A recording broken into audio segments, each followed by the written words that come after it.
नमस्कार विद्यार्थियों। दोपहर का भोजन कहानी का सारांश और अमरकांत जी का जीवन परिचय देख चुके हैं। परीक्षा में कौन से प्रश्न बहुत उपयोगी साबित हो सकते हैं, आइए देखते हैं। आधी रोटी और लोटा भर पानी लेकर जब सिद्धेश्वरी देवी खाने बैठी तो क्या सोचने लगी। उसकी आंखों से न मालूम कहाँ से टप टप आंसू बहने लगे। दोपहर का भोजन प्रतीक्षा से आरंभ हुआ। सभी को 2 ही रोटी दे पाई। छोटे बेटे के लिए खुद के लिए आधी आधी रोटी पर गुजारा करना था। किसी भी सदस्य को वह भरपेट भोजन नहीं दे पाई।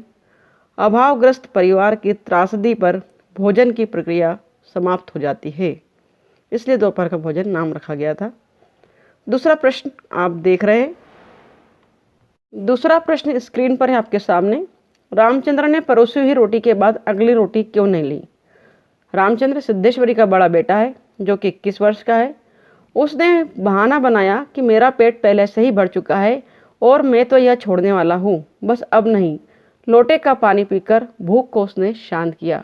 अर्थात भूख होने के बाद भी रामचंद्र ने यह दिखावा किया कि उसे भूख नहीं है।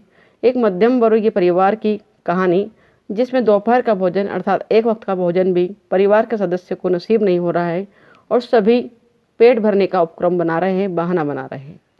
तीसरा प्रश्न आपके सम्मुख है। खटोले पर सोए छोटे भाई प्रमोद की सास का खर खर खर खर शब्द सुनकर रामचंद्र ने चुप्पी तोड़ते हुए माँ से क्या पूछा।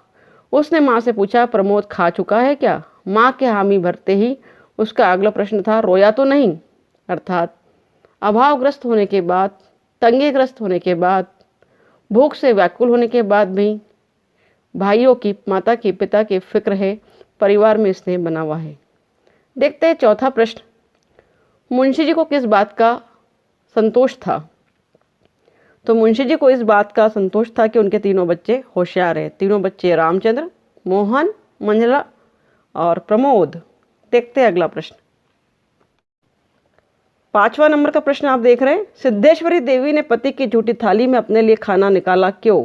परंपरा से चली आ रही रीति का निर्वाह करते हुए सिद्धेश्वरी देवी ने पति की झूठी थाली में ही भोजन परोस लिया।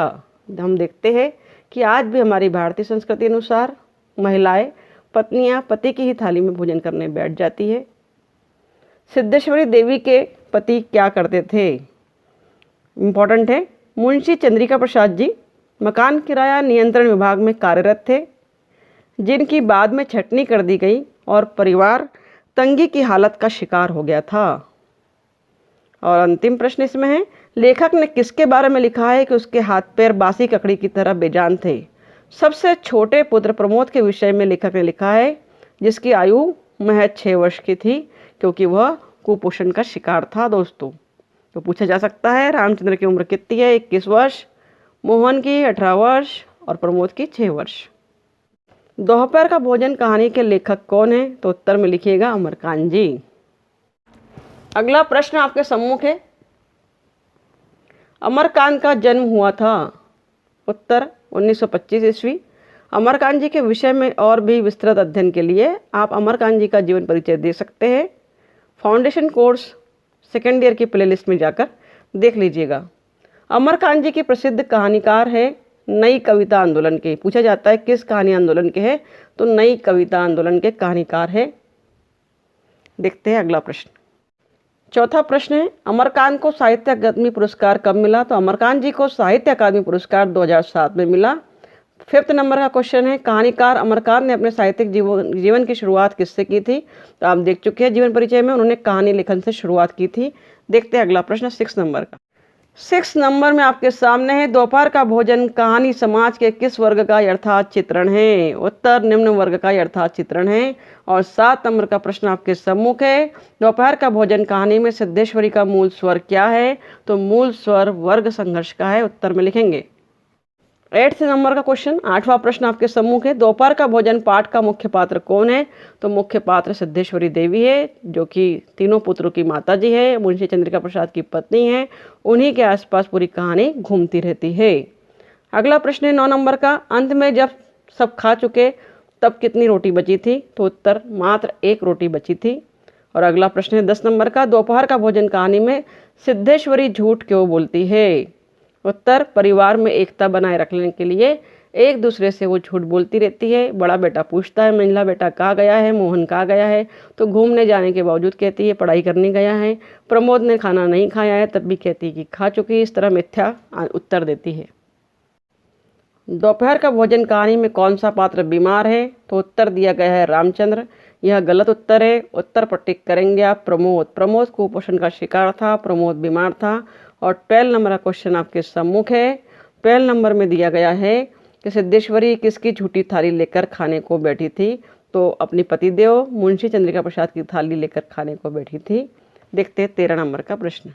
13 नंबर का क्वेश्चन, सिद्धेश्वरी के खाते समय आंसू टपकना कैसी व्यवस्था को दर्शाता है। उत्तर 4 ऑप्शन दिए हैं, गरीबी, अमीरी, भावुकता, क्रोध।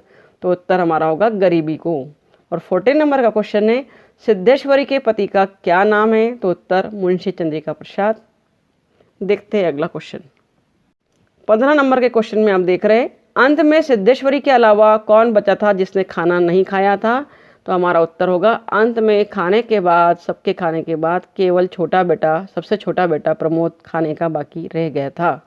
और 16 नंबर का प्रश्न आपके सम्मुख है, मुंशी चंद्रिका प्रसाद ने रोटी के स्थान पर खाने के लिए क्या मांगा। मुंशी चंद्रिका प्रसाद जी ने, जो कि सिद्धेश्वरी के पतिदेव है, उन्होंने खाने के स्थान पर गुड़ का ठंडा रस मांगा, रस पीने के लिए मांगा। अगला प्रश्न देखिए 18 नंबर का। 17 नंबर का, सिद्धेश्वरी के कितने बेटे हैं। उत्तर, सिद्धेश्वरी के 3 बेटे हैं, रामचंद्र, मोहन और प्रमोद। रामचंद्र 21 वर्ष का नवयुवक है, प्रूफ रीडर का काम करता है। मंझला बेटा 18 वर्ष का नवयुवक है, हाई स्कूल की एग्ज़ाम देने की तैयारी कर रहा है। और प्रमोद 6 वर्ष का है, जो बीमार है, खटोले पर नंग धड़ंग पड़ा है। सिद्धेश्वरी के बड़े बेटे का नाम क्या है, हमारा उत्तर होगा रामचंद्र। और सिद्धेश्वरी के मंझले बेटे का नाम क्या है, तो हमारा उत्तर होगा मोहन।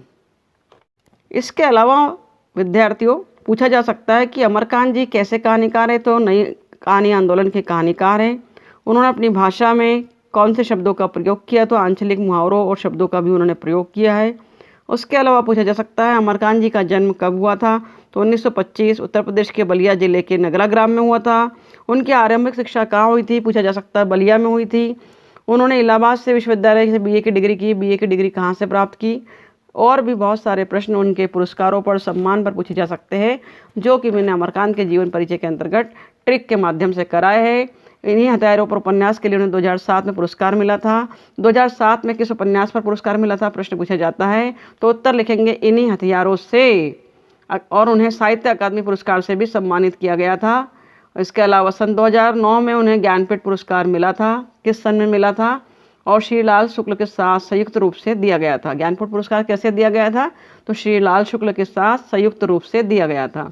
अमरकांत ने बाल साहित्य भी लिखा है। इस पुस्तक के लिए उनकी कहानी दोपहर का भोजन ली गई थी। बहुत इंपॉर्टेंट है, बहुत सारे क्वेश्चन जो कि जीवन परिचय से ही बन सकते हैं। तो मित्रों तैयारी कर लीजिए। नई शिक्षा नीति NEP के अंतर्गत ऑब्जेक्टिव पैटर्न पर आपका पेपर आएगा। 50 नंबर का आपका पेपर होगा, जिसमें 17 मार्क्स आपके पासिंग होंगे ही।